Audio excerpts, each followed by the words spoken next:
Hey guys, today I want to give you a review of this self-healing cut mat. I got it because I've been doing a lot of like wiring and making LED strip signs. And I wanted to be able to work at my kitchen table without cutting my table, right? It's a wood table and I don't want to cut it.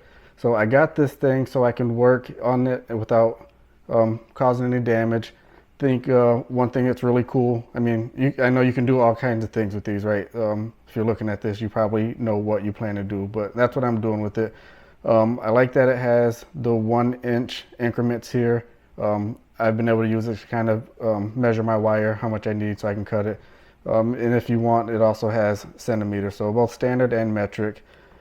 Also, so I'm going to show you a couple of cuts on it just so you can see how hard I've been, I guess how hard I have to use my knife to cut my wire, and just so you can see how durable it actually is. Because at one point I did, if you can, I don't know if you can see, there's a mark up here where I did, just before starting this video, try to push really hard and cut through it just to see what would happen, right? So it made a mark, and I sat and watched it. I actually kind of watched the cut line close up. It was, I don't know how it works, but it was pretty cool to watch.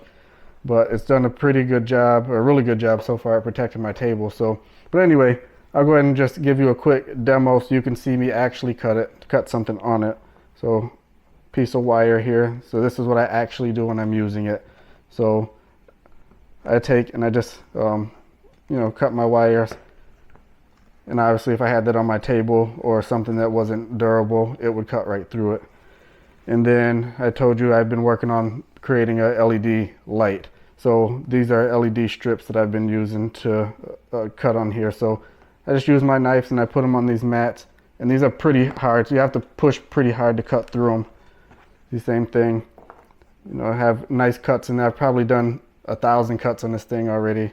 So I say it's a really good product and definitely serves its purpose.